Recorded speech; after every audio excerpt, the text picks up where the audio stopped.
Hello. Glad you were able to break your journey here. Shall I take your hat and coat?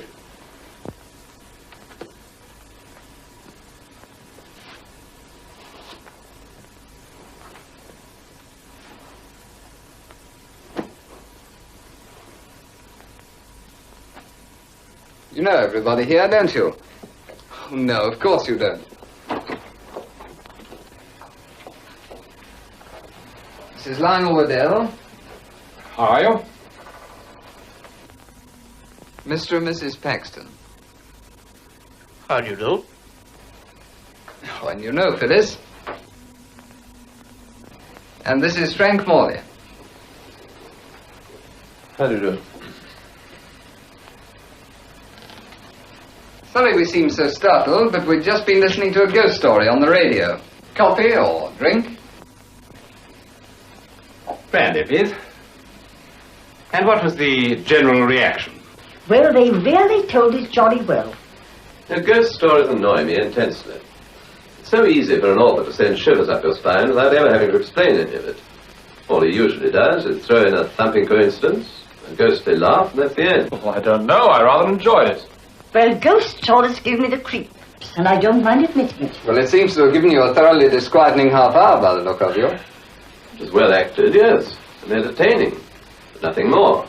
Ghost stories make very popular reading, and it says something to the public they continue in favor. Personally, I can't say that I agree with them. Well, I prefer a really good murder, especially at the cinema. Well, does anyone take film stories seriously? Especially those about ghosts. In any case, who's ever seen a ghost? I have. What?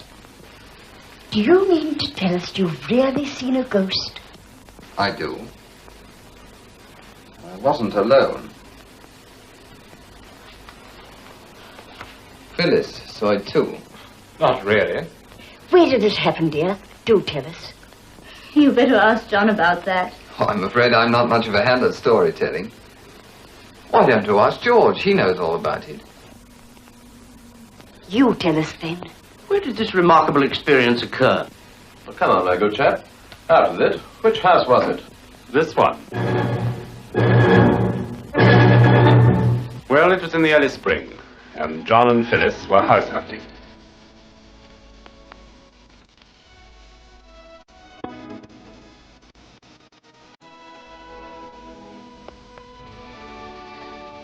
They'd only been married a short while, and they were still without a home of their own. Day after day, they trudged around. John had just been transferred to his firm's head office, and trying to get a flat was a hopeless proposition. In short, the outlook was pretty black.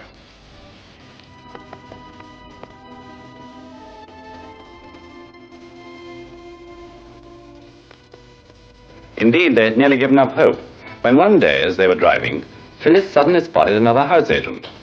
So they decided to have one last try.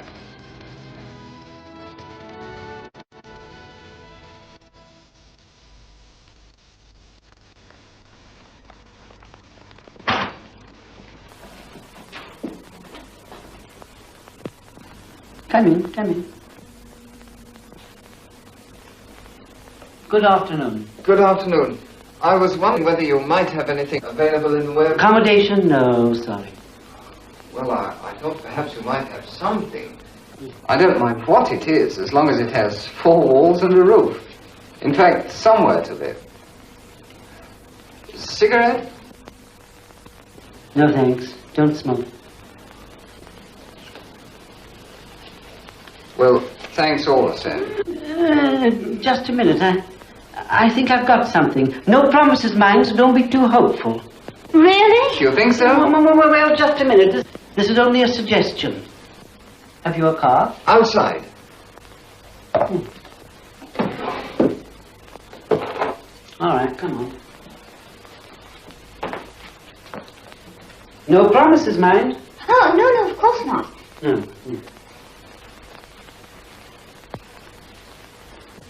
And so John and Phyllis felt that perhaps now their luck was at last turning. And it was with some small excitement that Phyllis, determined to keep the agent in as good a humor as she could, talked spiritedly to him, hoping all the while that he would continue to be helpful.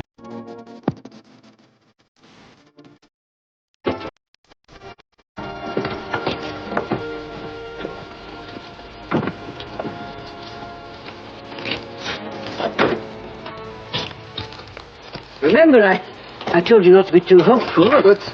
Well, of course, while I wait to see the inside, you never know. Darling, I don't think... Darling, I understand. But once we're here, it can't hurt to go in, can it? But if you want to.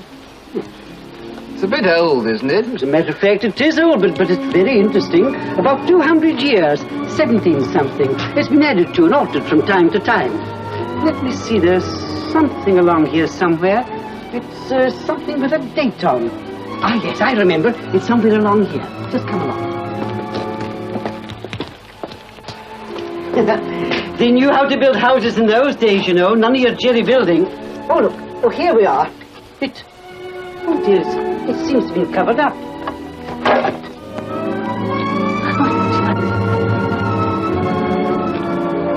Ronaldo Zapata.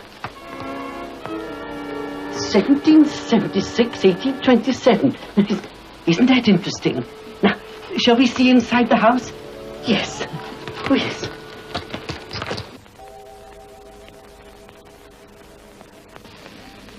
Necromancer. One who draws power from evil.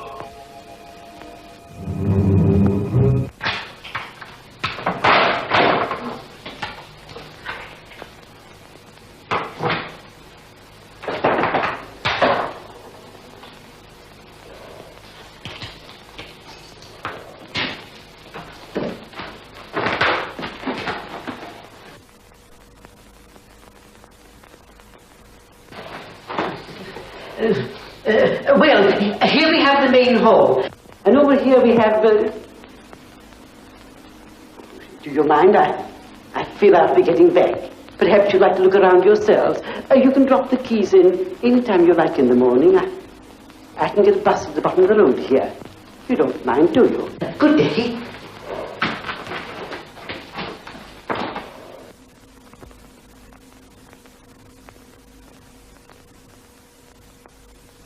Come on. I'd rather not. Oh, don't be a silly. What are you afraid of? Come on.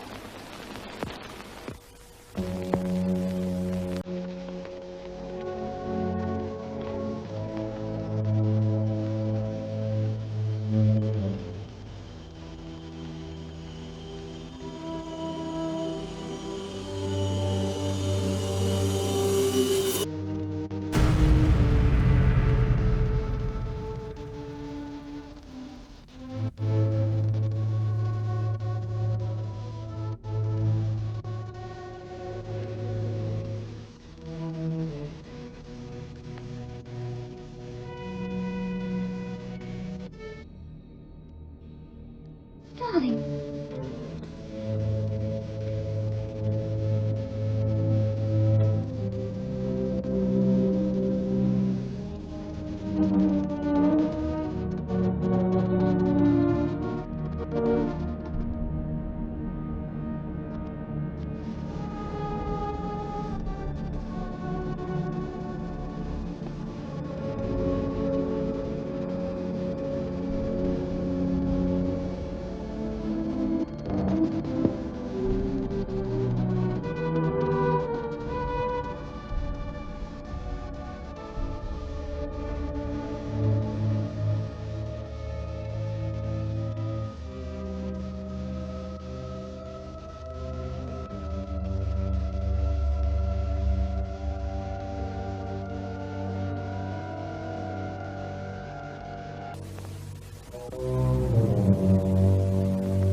Half a loaf was better than no bread.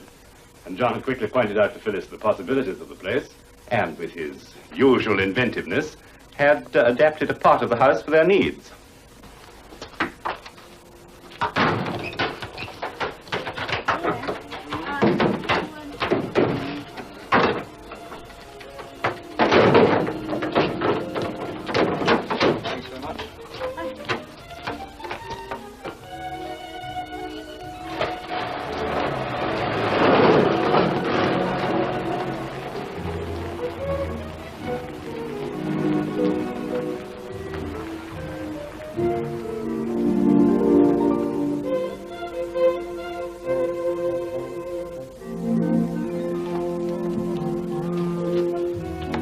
Morty, anything else you want besides that paint? No, thanks.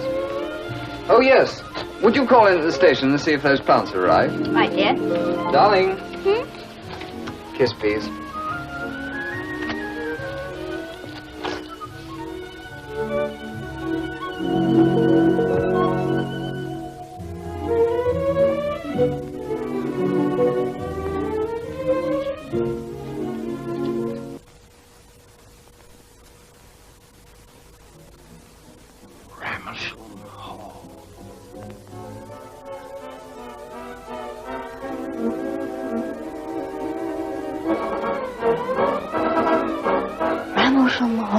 Grammersham Hall.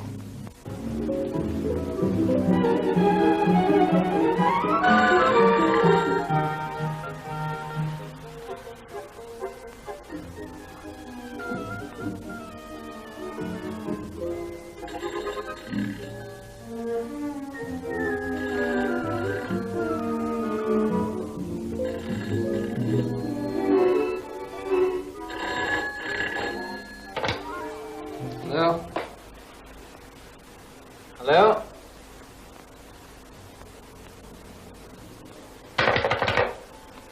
Hello?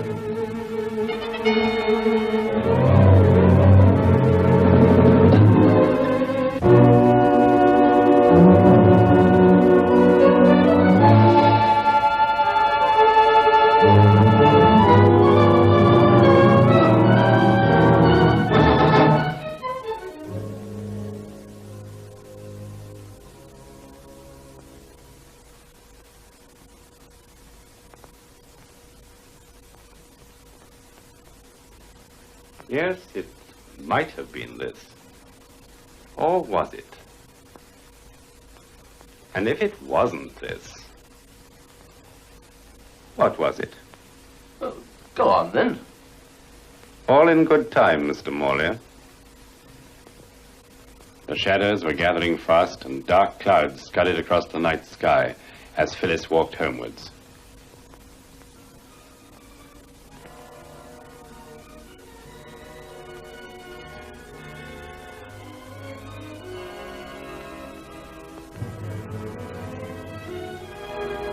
Meanwhile, John had settled down with a book and was quietly reading.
Is that you, Phyllis?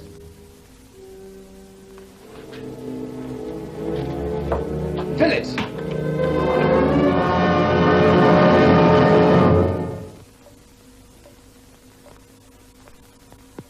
What's the matter, John?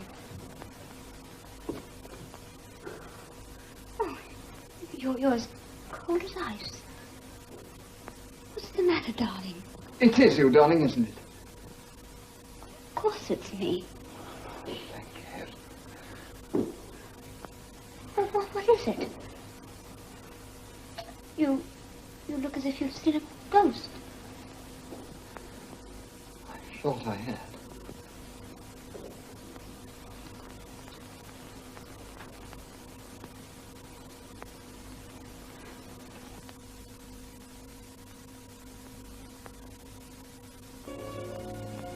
This was no small experience for John, and he debated with himself as to whether he should worry Phyllis with what might, after all, have been just his imagination.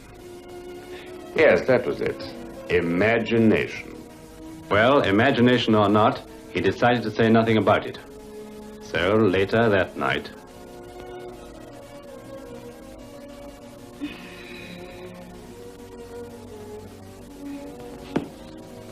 Do you mind if I go up, darling? I'm awfully tired. All right. I'll just lock up.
What is it?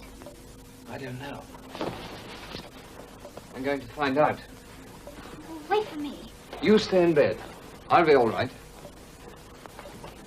John. John.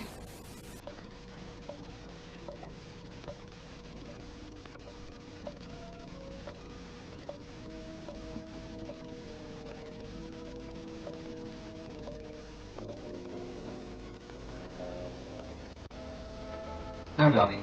You stay here.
This time it wasn't imagination.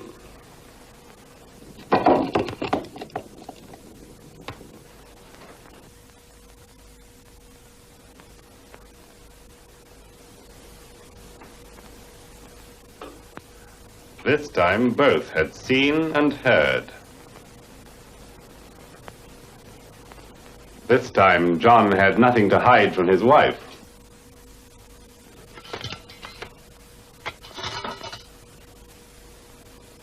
Was there a mystery of Rammelsham Hall?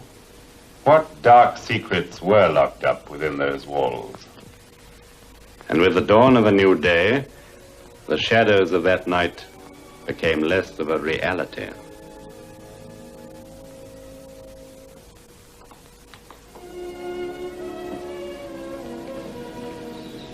Well, Pulpit, everything's going to be all right.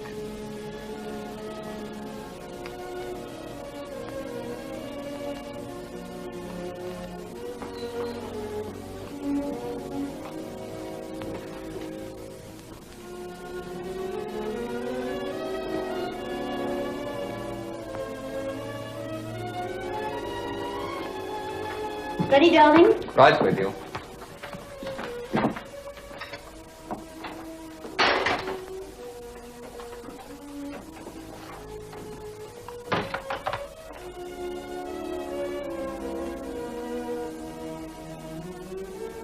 What are you looking at? Oh, nothing. Come on, darling. Tea's getting cold.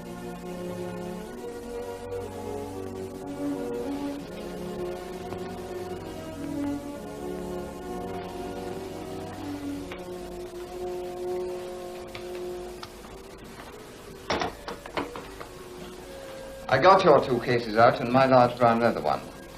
That ought to hold about all we need. How long will it take you to be ready?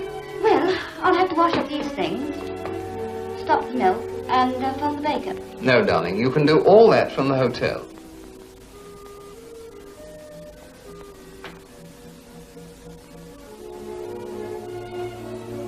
Darling. You do that. I've got something I want to see about.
Some hours later, John and Phyllis were safely installed at an inn in the nearby county town, and John had leisure to examine the letters more closely.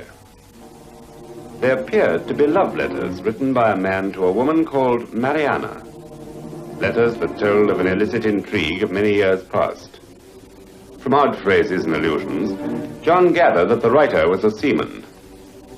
Then in one letter, a name caught his eye. Rinaldo, the name on the plaque outside the house. For the first time in his life, John began to experience fear. A fear of the intangible, but fear it was. One thought struck him forcibly. Was he to conquer it, or it conquer him? If fear of the unknown can be conquered.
John decided to consult a friend whom he knew to be interested in psychical phenomena. And after he'd outlined the situation, he had little difficulty in persuading his friend to drive down to see him.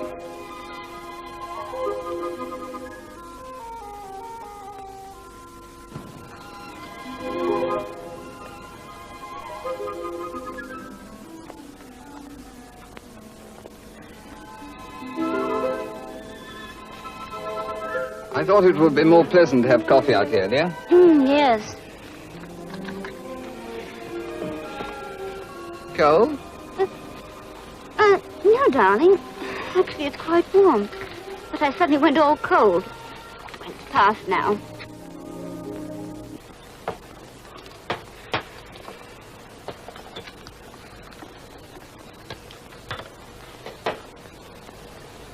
I thought you didn't like brandy. I don't. That's not for me. The brandy is for me, my dear. Oh, darling, this is Dr. Clinton, who took over Uncle George's practice. Doctor, my wife, Phyllis. Mrs. Stanton. How do you do? Well, now, John, how do you think that I can help you? Well, as a matter of fact, there's nothing more to add. But, there's this book, which I told you about.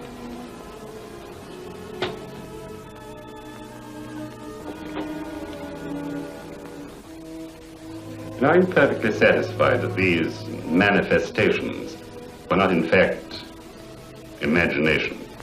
Oh, no. Certainly not. Dreams can be very deceptive, you know. You can easily imagine afterwards that you were awake, when in point of fact you were not. But we both couldn't have dreamt it. And you think these phenomena stem from the tragedy which is described in this book? As I see it, Sabata came back and murdered his wife and the sailor.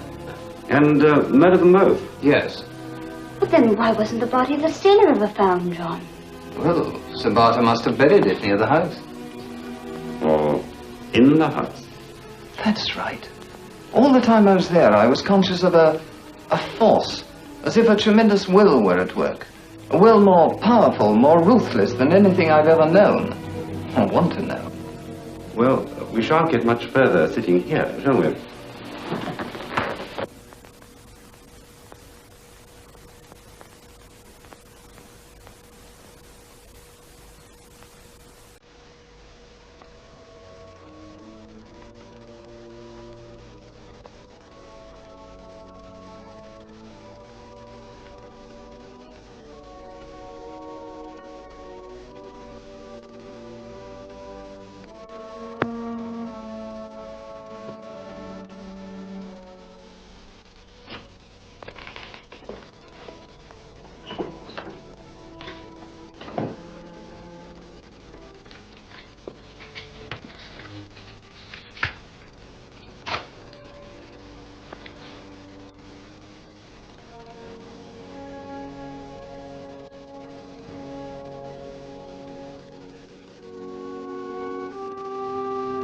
think I should shut the window, don't you? If you like.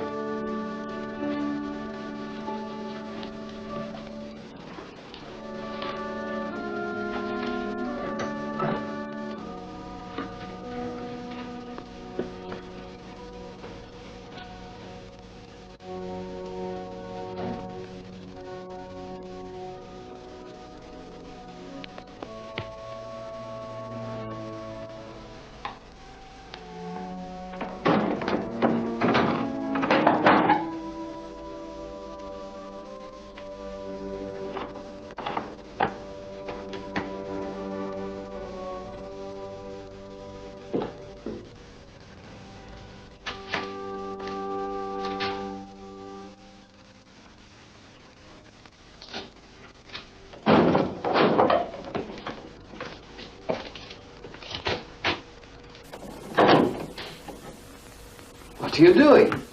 We've got to help them. Help them? What do you mean? It's better that way. Believe me.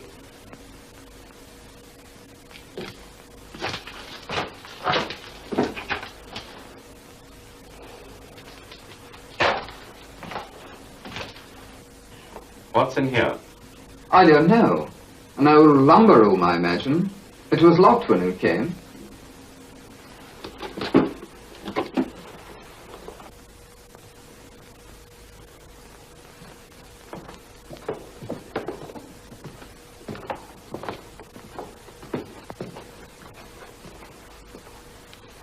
We'll have that lock off in the morning and take a look. Now we can just settle down to wait. Right, now.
something here.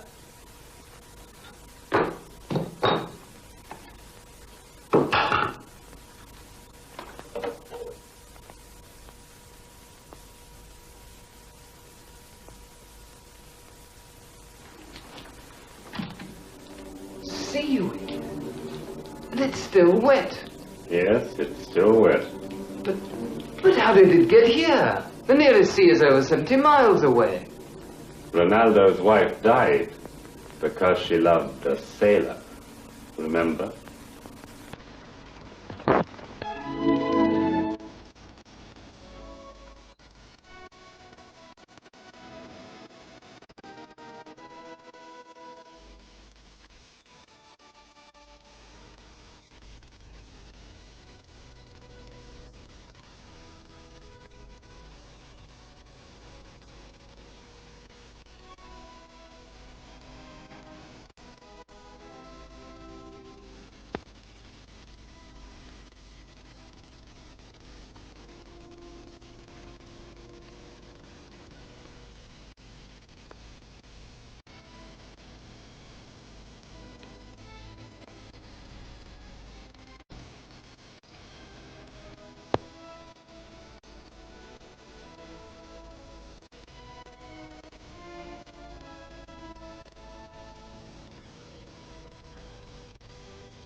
I say, Clinton, look here.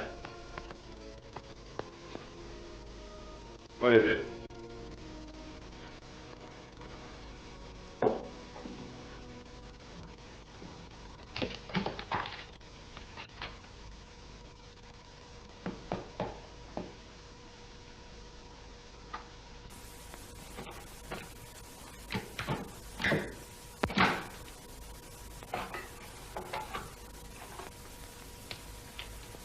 There's something.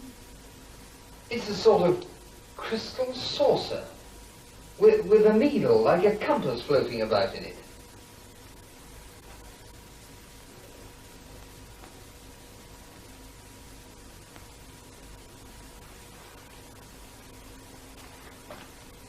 Look, the needle's swinging about. There's something else there, too. Agate.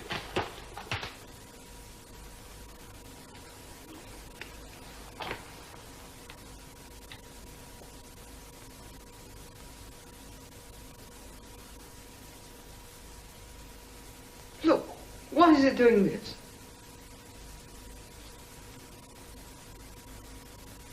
On all that it can reach within these walls, as moves the needle, so work my will.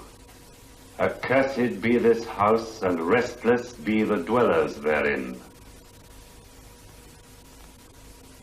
Ronaldo Zapata.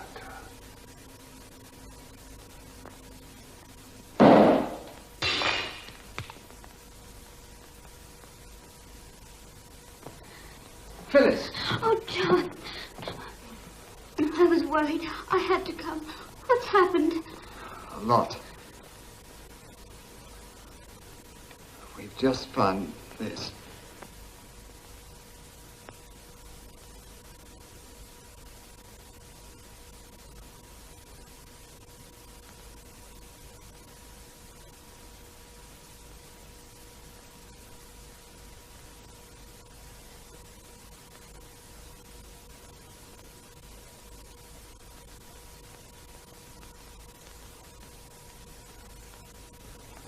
Anyway, we've still got this.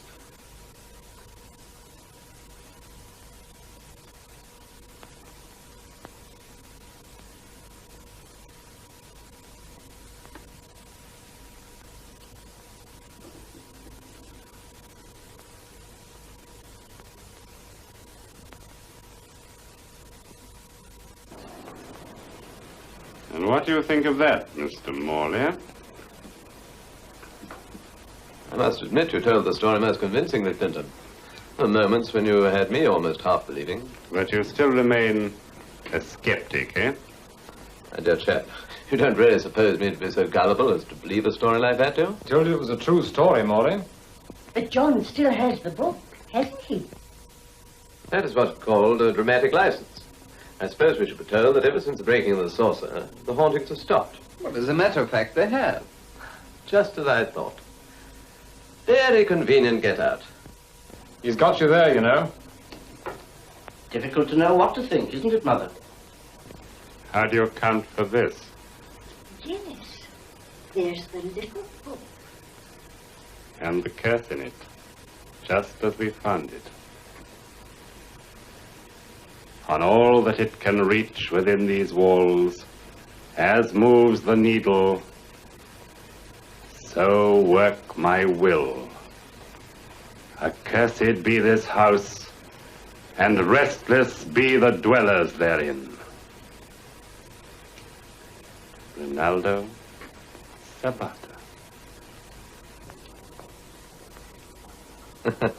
The stage props. Very clever. Surely if that were genuine, the hauntings would continue. John says they don't. Yes, but we haven't seen a ghost. If we had, we might believe in it. Yes. That's true. I think so, too. So you see, Clinton,